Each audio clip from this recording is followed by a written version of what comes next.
viene a ser morada, habitación del Espíritu Santo.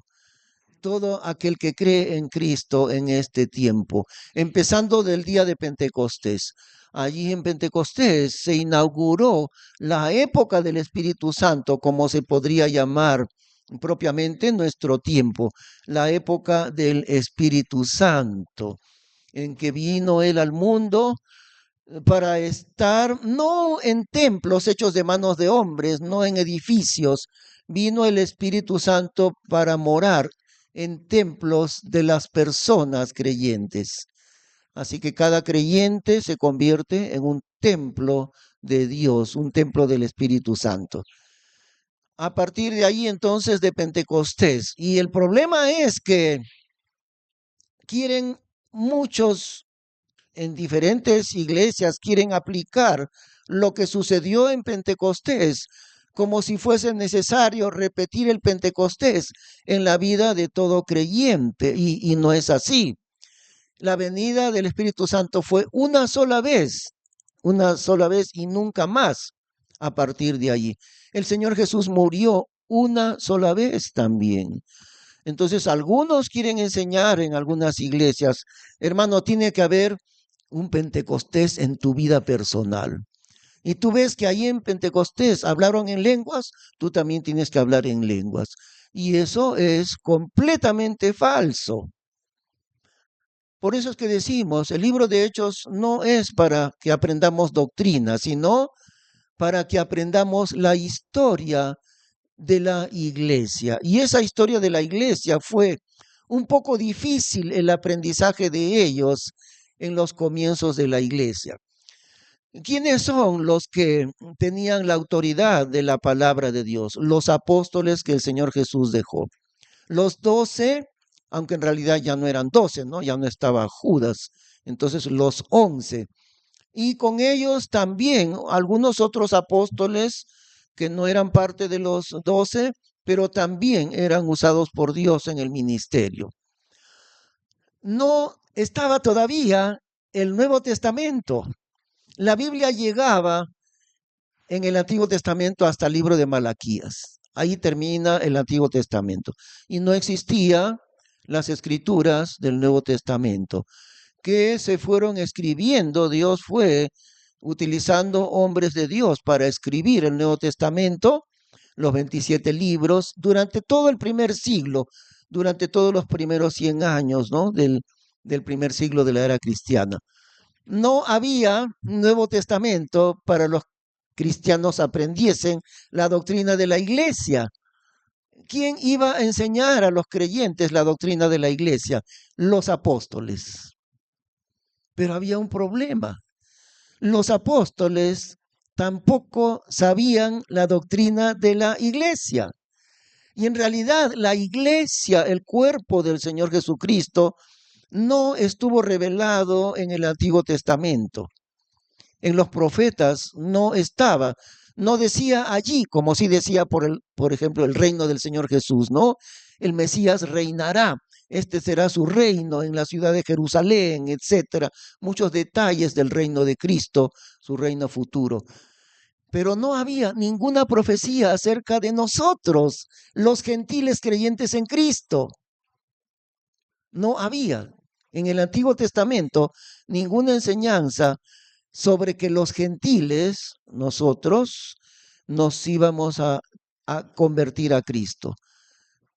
Y entonces, eso siendo un misterio, lo de la iglesia, no revelado en el tiempo antiguo, entonces eso suscitó una dificultad en los creyentes del nacimiento de la iglesia.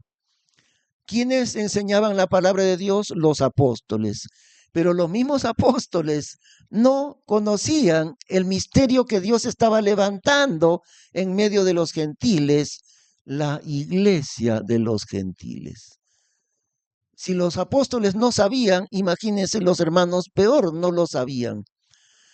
Pero ¿por qué sucedió eso? Dios lo sabe, Dios es dueño de todo, Dios es dueño de su palabra, Dios sabe por qué. Él no mostró en el Antiguo Testamento ninguna profecía acerca de la iglesia.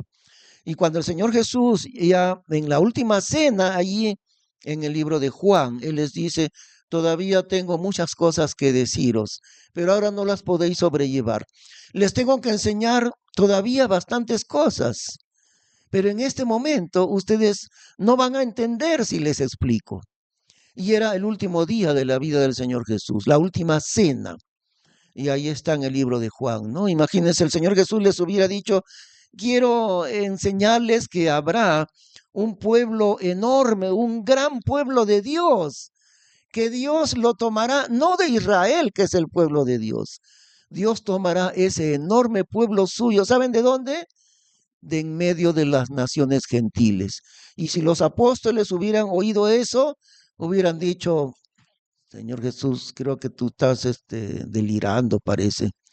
Porque nunca se le podría imaginar a un judío que la salvación, la vida eterna, corriese también a las naciones gentiles, porque ellos consideraban a las naciones gentiles lejos de Dios, le llamaban los inmundos a los gentiles. Así nos llaman, nosotros somos gentiles, ¿no? Toda nación que no es de Israel es una nación gentil. Nosotros los peruanos somos gentiles y el único pueblo de Dios era Israel. Nunca se podrían haber imaginado que el Evangelio, la salvación, la vida eterna, llegase a todas las naciones del mundo. No lo podían entender. Por eso es que Jesús no les explicó sobre la iglesia. La iglesia, la salvación hacia los gentiles, les agarró de sorpresa a ellos. Bueno, Dios nos agarra de sorpresa muchas veces a nosotros. Y eso es lo que Dios hizo con los apóstoles en el tiempo del nacimiento de la iglesia. Dios nos agarra de sorpresa. Por supuesto, Él es Dios. A veces yo espero que sucedan las cosas de esta manera y pienso, va a suceder así, por aquí, por allá, esta circunstancia, tal y tal. Muy bien. Y yo voy planificando mi vida porque yo sé que así va a suceder. Pero de repente Dios me hace cambiar de rumbo. Y yo no esperaba ese cambio de rumbo. Ni me imaginaba que Dios me iba a sacar de este camino y me iba a llevar por otro lado. Pero Él es Dios. Y Él sabe lo que hace. Él sabe lo que hace, ¿no? El hermano Tomás Pace, que algunos lo recuerdan, bueno, muchos hermanos recuerdan a Tomás Pace, ¿no? Él falleció ya hace 2 años, si no me equivoco. Bueno, él estuvo viniendo, cuando vino al Perú, comenzó aquí en esta iglesia, estuvo como 4 años aquí ayudando al pastor que fundó aquí, Douglas Craig. Entonces Tomás Pace, muy jovencito, ayudaba al pastor Craig. Después de unos 4 años, él se fue para Jauja y en Jauja comenzó una iglesia bautista. Y todos los planes en la mente del misionero Tomás Pace eran invertir su vida llevando el evangelio en la sierra del Perú, en la parte más pobre del Perú, muchos lugares de la sierra, y estuvo ahí en Jauja. Después de unos años comenzó una iglesia en Oroya, la iglesia bautista de la Oroya también inició esa iglesia. Y él pensaba continuar con el evangelio. Una de las cosas, uno de los lugares que quería alcanzar era Ayacucho. Esa era una meta grande de Tomás Pace, ir a Ayacucho, ciudad importante de la sierra peruana. ¿Y qué sucedió? Cuando él quería seguir en la sierra, vino el terrorismo y los gringos no podían estar acá, muy peligroso para ellos. Él se vino a vivir a La Molina, en Lima, un barrio donde difícilmente los terroristas lo iban a buscar ahí. Pero si Tomás Pace seguía en Jauja o en Ayacucho, iba a ser tal vez asesinado. Entonces tuvo que irse a Lima, a la parte rica, a la zona pituca de Lima, en La Molina, medio escondido de los terroristas. Y ese cambio él nunca lo esperó. Él quería seguir en la sierra, quería ir a Ayacucho. Pero Dios le dijo, aquí vas a comenzar una iglesia en la zona más pituca de todo el Perú, en el distrito de La Molina, en Lima. Y eso él nunca lo planificó así. Y ahí Dios le puso. Y estuvo más de 30 años en esta iglesia en La Molina, comenzando de cero. Dios cambia nuestros planes para acomodarlos a los planes de Dios. Y Él sabe lo que hace. Podemos confiar enteramente en Dios. Podemos ponernos totalmente en sus manos. Él sabe por dónde nos lleva. Dice la Biblia, Jehová es mi pastor. Y una oveja sigue a su pastor. Y la Biblia dice, el Señor Jesús, el gran pastor de las ovejas, le seguimos a Él. No sabemos nuestro destino el día de mañana, pero sí sabemos a quién estamos siguiendo, al Señor Jesús. Los apóstoles, después de que el Señor Jesús se fuera al cielo, no sabían nada sobre un cuerpo nuevo que Dios iba a crear, que se llamaría la iglesia de los gentiles. Entonces vamos a leer un poquito al inicio del libro de Hechos aquí en nuestras hojas. Hemos hablado en el primer libro, o Teófilo, de todas las cosas que Jesús comenzó a hacer y a enseñar. ¿A qué se refiere con el primer libro? El escritor de Hechos es Lucas. Y Lucas refiere, el primer libro es el Evangelio de Lucas. ¿Eh? Entonces Lucas escribió en la Biblia el Evangelio de Lucas y en segundo lugar el libro de Actos, de Hechos. Por eso él dice el primer libro. Hemos hablado en el primer libro, o Teófilo, y Teófilo es una persona, parece que era alguien noble, alguien rico, una autoridad tal vez, pero se nota que era un cristiano. Y Lucas dedica el libro a él, a Teófilo. Hemos hablado, Teófilo, de todas las cosas que Jesús comenzó a hacer y a enseñar, hasta el día en que, después de haber dado mandamientos por el Espíritu Santo a los apóstoles que escogió, fue recibido arriba, a los cuales, después de haber padecido, se mostró también vivo con muchas pruebas infalibles, apareciéndoseles por 40 días y hablándoles del reino de Dios. Entonces él estuvo de entre ellos resucitado 40 días. Ya no estaba con ellos día y noche, solamente se les aparecía y desaparecía. En cierto momento, reunidos ellos con las puertas bien cerradas, Jesús de pronto no tocaba la puerta, sino atravesaba la pared y se ponía en medio de ellos y después desaparecía. Bueno, estaba con un cuerpo resucitado, inmortal.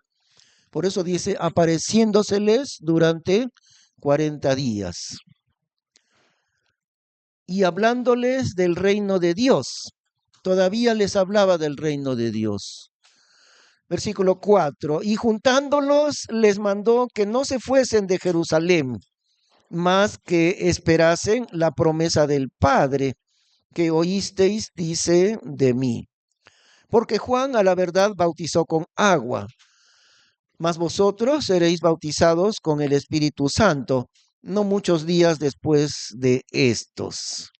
Esa era la promesa del Padre, que serían ellos bautizados con el Espíritu Santo. Y recordemos el significado de la palabra bautizar. Significa sencillamente sumergir. Bautizar viene de un término del griego, porque el Nuevo Testamento fue escrito pues en griego, ¿no? Entonces bautizar viene de baptizo, un término, una palabra del griego, baptizo, y quiere decir bautizar, perdón, sumergir. Entonces, cuando un hermano dice, se va a bautizar el hermano fulano de tal, estaría correcto si dijéramos, se va a sumergir el hermano de tal. El hermano tal se va a sumergir, o sea, se va a bautizar. Es lo mismo. Bautizar significa sumergir. Entonces, la promesa del Padre, ¿cuál era? Versículo 5, porque Juan a la verdad bautizó con agua, mas vosotros seréis bautizados con el Espíritu Santo, no muchos días después de estos. Vosotros seréis sumergidos en el Espíritu Santo. Eso está diciendo. Bautizar es sumergir. Y el creyente es sumergido en el Espíritu Santo. El creyente entra a ser parte del Espíritu de Cristo, porque Él es el Espíritu de Cristo, el Espíritu Santo. Seguimos, versículos 6.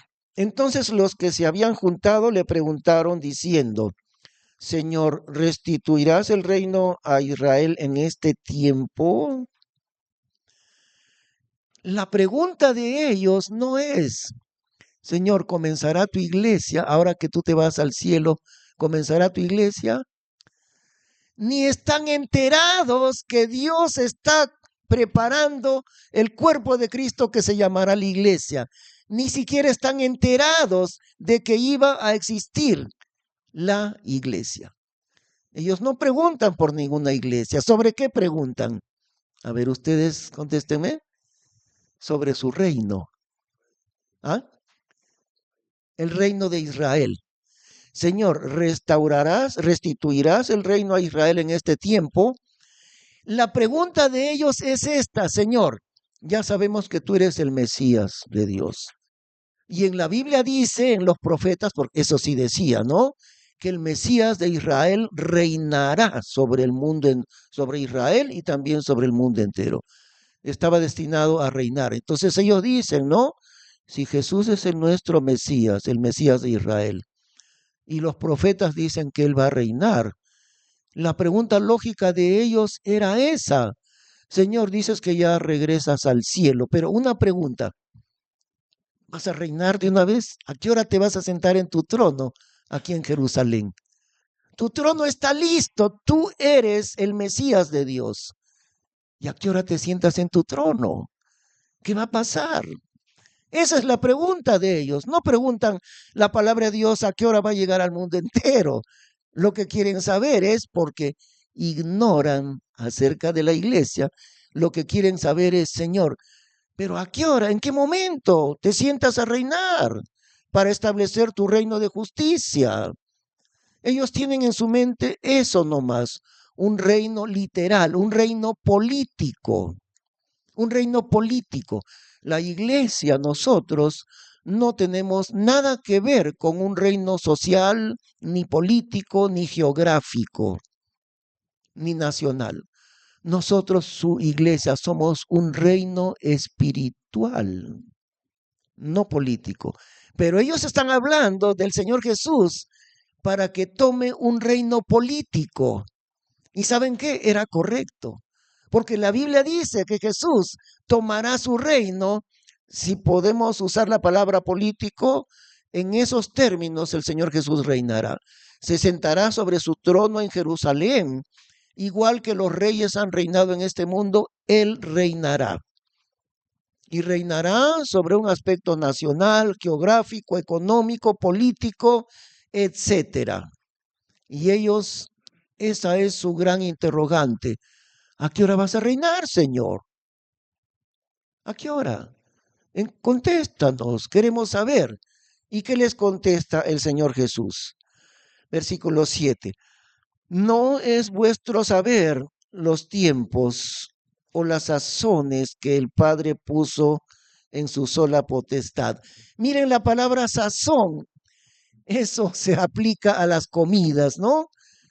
Digamos, preparan, por ejemplo, una pollada. Entonces creo que ponen en la noche anterior, me parece. Yo no sé nada de cocina, pero parece que lo ponen desde la noche anterior, ¿no? Con su salsa, con su jugo, eso para que tome sabor. Entonces ya en la mañana el sabor ya está en sazón, ¿ve?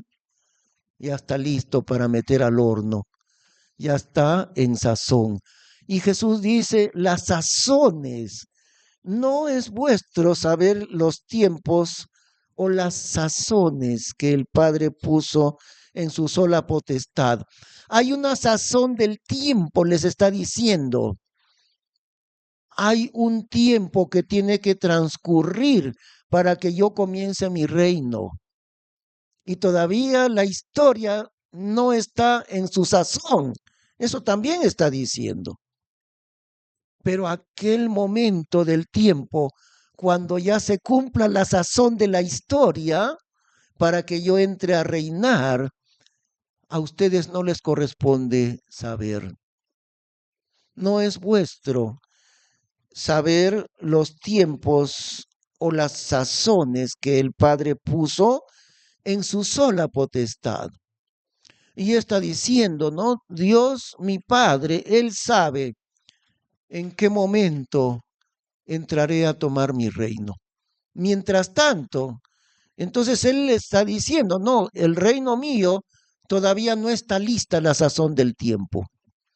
Y además, a ustedes no les corresponde saber en qué año, de aquí a cuántos años, yo comenzaré a reinar. No se preocupen de eso.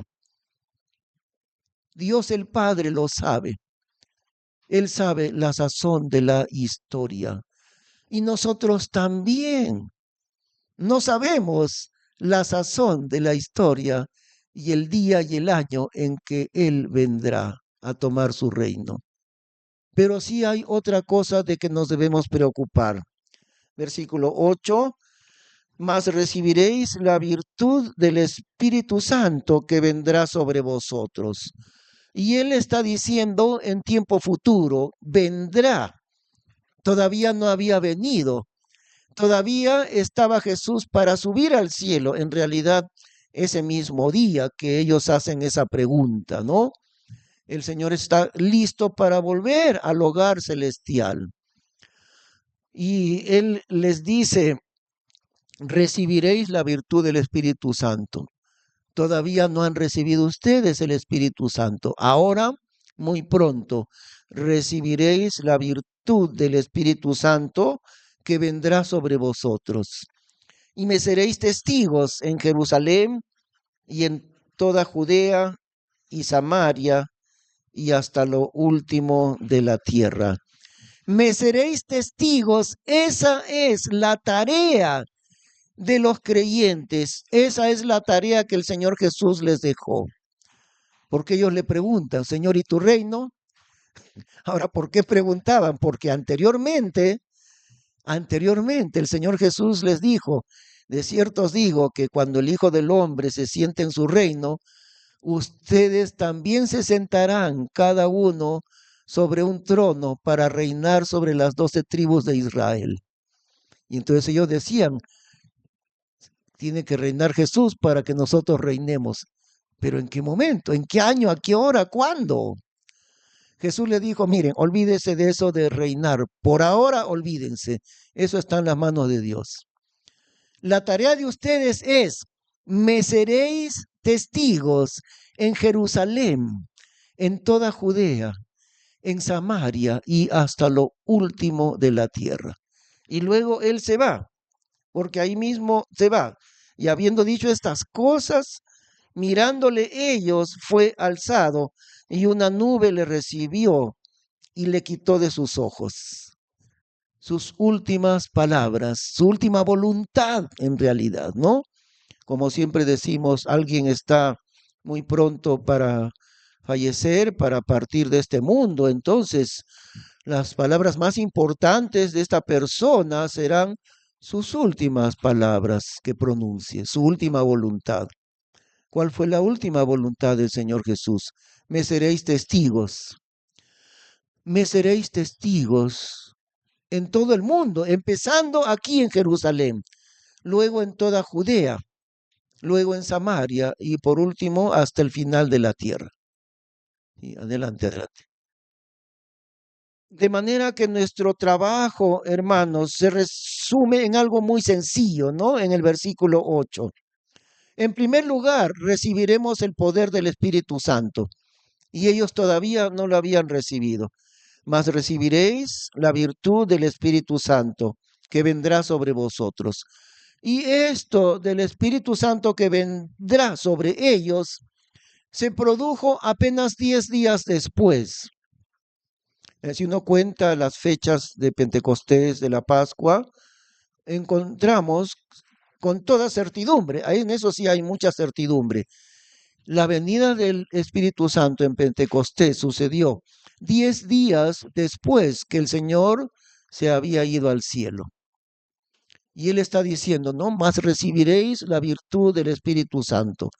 Entonces, apenas 10 días después, me seréis testigos. Esa es nuestra tarea, ese es nuestro trabajo, ser testigos del Señor Jesús. ¿Qué es lo que hace un testigo? Un testigo manifiesta lo que él ha visto. Un testigo manifiesta lo que él ha experimentado. Un testigo narra que él es testigo ocular, porque otros no lo han visto. Entonces el testigo tiene que mostrar su testimonio de lo que él ha podido ver. Hemos podido conocer a Cristo. Hemos experimentado en nuestra vida la renovación del nuevo nacimiento, volver a nacer en realidad. Y necesitamos contar ese testimonio a los demás, a los que nunca han conocido al Señor Jesús. Ese es nuestro trabajo, ser testigos de Él. Ahora, los lugares son importantes de entender. En Jerusalén, estamos en el verso 8, en Jerusalén y en toda Judea y Samaria y hasta lo último de la tierra. Ahora, algunos han puesto el argumento de que no podemos marchar hacia Judea si primero no terminamos en Jerusalén. Y no podemos marchar hacia Samaria si primero no terminamos en Judea. Y no podemos marchar hasta lo último de la tierra si primero no terminamos en Samaria. Y tenemos que decir, hermanos, que eso no es cierto. Eso no es cierto. Algunos dicen lo siguiente, ¿no? ¿Por qué pensar allá en Afganistán o en el otro país que está al otro lado del mundo, en un lugar remoto? ¿Por qué los peruanos vamos a pensar en eso? No. Primero evangelicemos el Perú. Y cuando ya hayamos evangelizado el Perú, entonces recién pensaremos en Afganistán, en Turkmenistán o países que no sabemos pronunciar bien los nombres. Pero hay un problema. La pregunta es, ¿en qué momento terminaremos de evangelizar el Perú? Y la respuesta es nunca. Siempre habrá necesidad de seguir evangelizando en el Perú. Evangelizar el Perú no terminará nunca. Por lo tanto, es absurdo decir, terminemos de evangelizar el Perú y después pensaremos en otros países. ¿Por qué es absurdo? Porque siempre seguirá el evangelismo en el Perú, nunca va a terminar. Y la respuesta lógica de eso es que es simultáneo, al mismo tiempo. Lo que el Señor Jesús está diciendo es, me seréis testigos en Jerusalén y también al mismo tiempo en Judea y también al mismo tiempo en Samaria y también al mismo tiempo hasta lo último de la tierra. Y aquí tenemos una gran lección que va a venir más adelante en los siguientes capítulos, porque ellos olvidaron las palabras del Señor Jesús. Bueno, Jesús les dijo 4 lugares, 4 regiones, ¿no? Jerusalén, la ciudad de ellos, su ciudad. Judea, la región de ellos, ya no la ciudad, toda la región. Samaria, el país cercano, el país cercano.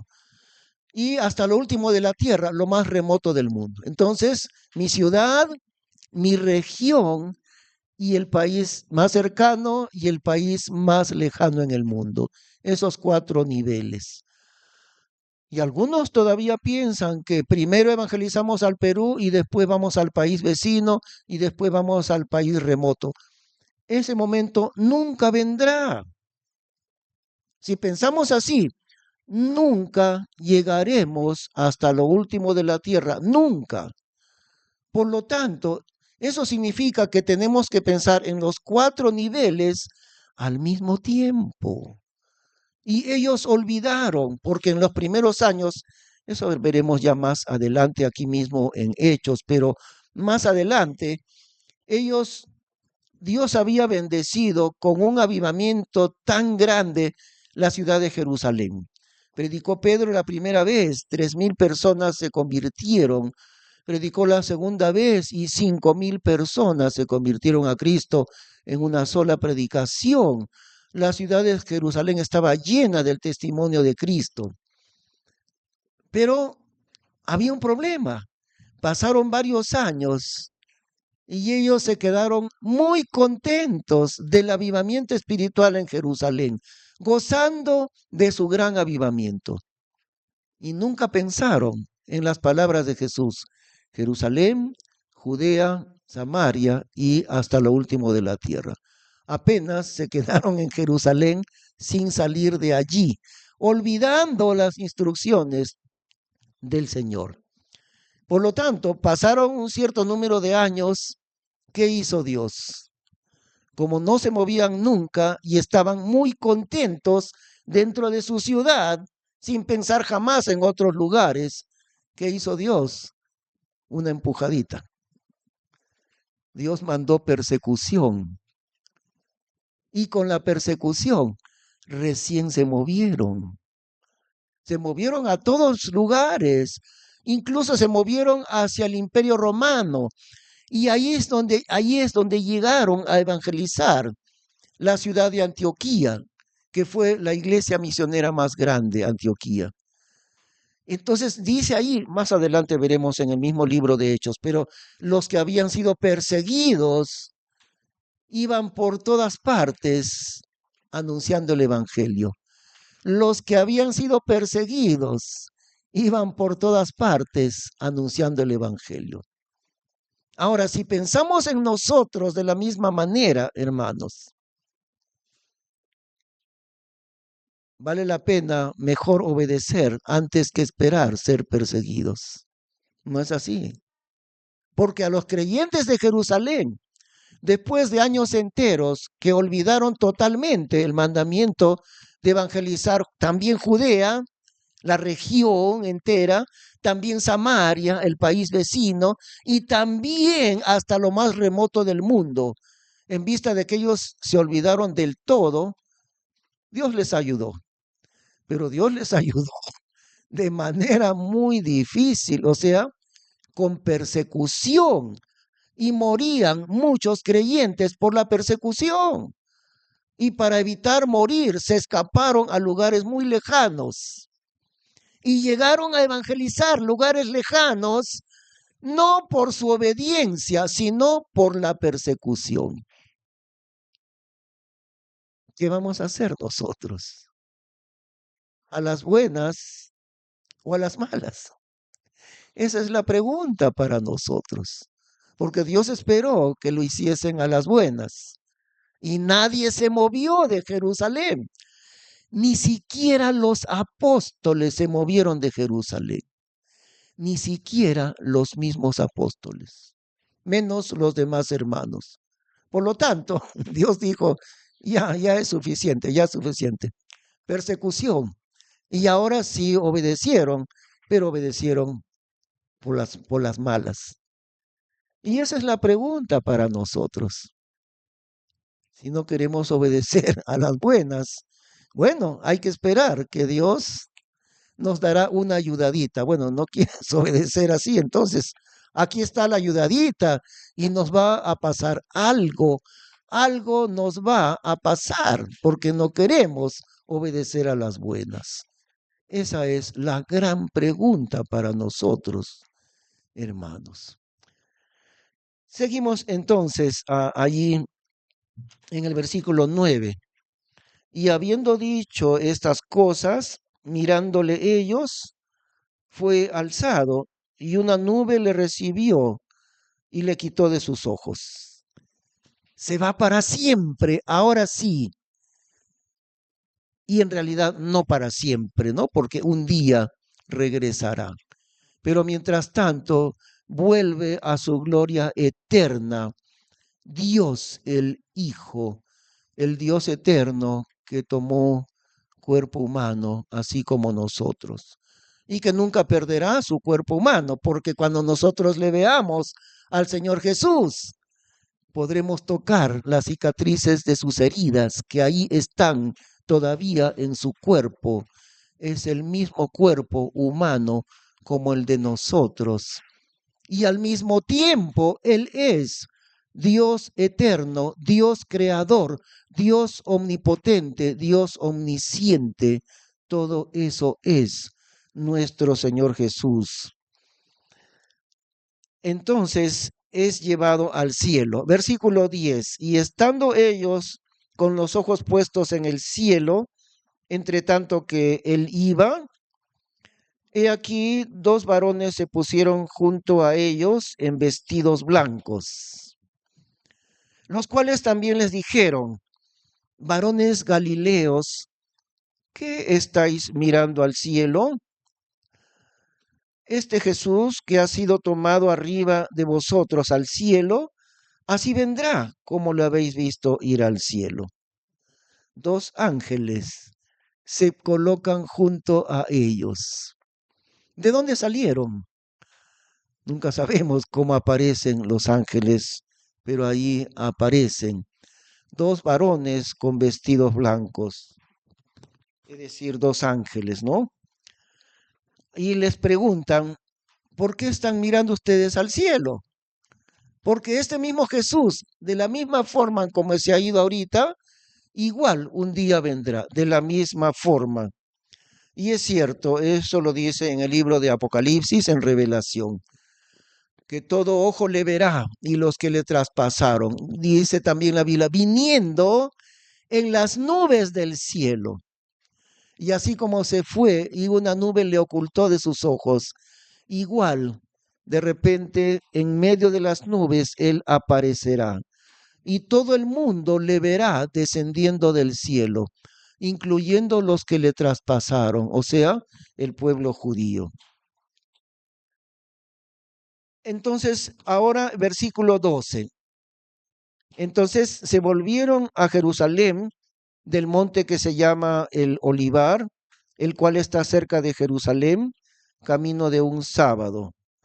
Y entrados subieron al cenadero, donde estaban Pedro y Santiago, y Juan y Andrés, Felipe y Tomás, Bartolomé y Mateo, Santiago, hijo de Alfeo, y Simón el celador, y Judas, hermano de Santiago. Todos estos perseveraban unánimes en oración y ruego con las mujeres y con María, la madre de Jesús, y con sus hermanos. Luego de la ascensión de Cristo al cielo, continuaban en oración, esperando la promesa de la venida del Espíritu Santo. Y en aquellos días, versículo 15, y en aquellos días Pedro, levantándose en medio de los discípulos, dijo: el número de nombres de los que estaban juntos era como de 120. Varones y hermanos, era menester que se cumpliese esta escritura, la cual dijo antes el Espíritu Santo por la boca de David, de Judas, que fue el guía de los que prendieron a Jesús, el cual era contado con nosotros y tenía parte de este ministerio. Este pues adquirió un campo con el salario de su iniquidad, y colgándose reventó por medio, y todas sus entrañas se derramaron. Y esto fue notorio a todos los moradores de Jerusalén, de tal manera que aquel campo sea llamado en su propia lengua Acéldama, esto es, campo de sangre. Porque está escrito en el libro de los Salmos: sea hecha desierta su habitación, y no haya quien more en ella, y tome otro su obispado. Y es cierto, claro, eso dice en el libro de los Salmos. El apóstol Pedro está diciendo: miren, tenemos que hacer algo, tenemos que buscar el reemplazo de Judas como apóstol. Y Pedro cita correctamente lo que dice en Salmos: tome otro su oficio. Eso sí dice. Hasta ahí está correcto. El problema que había es lógicamente, la inexperiencia de los apóstoles. Ellos estaban llamados a dirigir, ahí están los nombres de ellos. estaban llamados a dirigir ahora la iglesia. Y entre ellos, el líder natural, digamos así, era Pedro. De por sí, Pedro siempre se metía a dirigir, ¿no? Era mandón de nacimiento este Pedro. Siempre dirigía. Bueno, los demás no se oponían, ¿ah? Y él dejaban que él dirija. Entonces el mandón Pedro dijo, tenemos que nombrar el reemplazo de Judas como apóstol, porque él ya no está, ya murió. Y porque en el libro de los Salmos dice que hay que buscarle un reemplazo. El gran problema fue que se apresuró grandemente. Ahora, hemos dicho, ¿no? Que desde el día que Jesús regresa al cielo hasta la venida del Espíritu Santo, solamente pasaron 10 días. Y ahora, en este momento, todavía no han pasado 10 días. Ni 10 días han pasado. Pero Pedro dice, busquemos el reemplazante del apóstol Judas.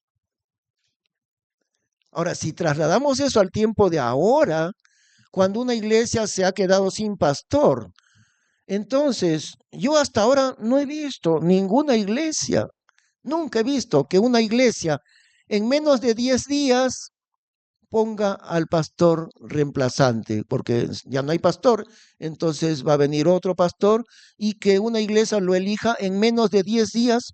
Yo jamás he visto eso. A veces pasan varios años hasta que una iglesia encuentra otro pastor. A veces pasan algunos meses. De repente pasó un mes, 2 meses y tal vez allí, ¿no? Si es que hay alguien que pueda entrar como el nuevo pastor. A veces pasa medio año, pero por lo general la iglesia, los hermanos se dan cuenta, esto de poner un nuevo pastor no es cosa que se hace a la ligera. Oremos pidiendo la voluntad de Dios y si es posible, oremos por decir 3 meses o 4 meses o algo así, para que no nos equivoquemos al elegir un nuevo pastor, sin apurarse. Pero ahora encontramos a Pedro, el líder natural de los apóstoles, en menos de 10 días quiere nombrar al reemplazante de Judas como apóstol. Y lo hizo. Nombraron al reemplazante. Y por eso decimos, el libro de Hechos no es un libro de doctrina. Entonces nosotros haríamos lo mismo, ¿no? Ya no hay pastor. Entonces, como el libro de Hechos dice que en menos de 10 días pusieron al reemplazante de Judas, entonces la iglesia aquí en menos de 10 días tiene que nombrar un nuevo pastor. Eso es del todo absurdo. Pero eso es lo que hizo Pedro el apóstol. Eso es lo que hizo. Una tremenda equivocación. Ahora es lógico pensar, ¿no? No tiene experiencia Pedro. Pedro está nuevecito como apóstol o como el mandón de los otros apóstoles. Está nuevecito, recién salido de la escuela pastoral que aprendió él con el Señor Jesús durante 3 años y medio. Y como recién salido de la escuela de discípulos, era muy inexperto y metió la pata para elegir en menos de 10 días el reemplazante de Judas. Y peor todavía, la manera como lo hicieron. Vamos a seguir leyendo. Versículo 21.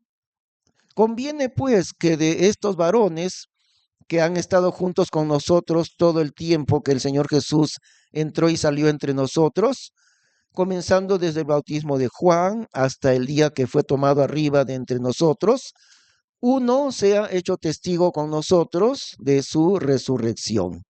Busquemos un candidato o dos candidatos, eso es lo que dice Pedro.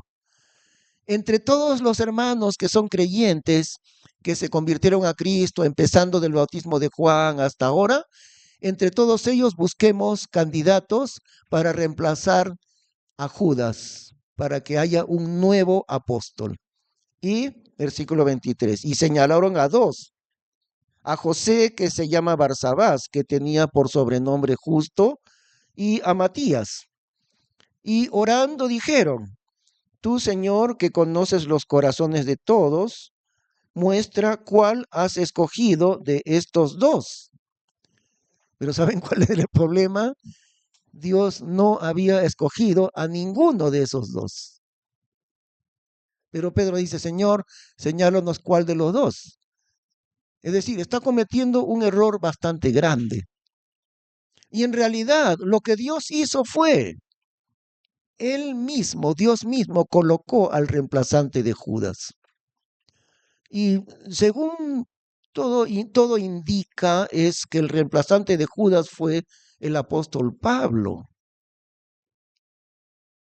Y no vino en 10 días el nuevo apóstol Pablo.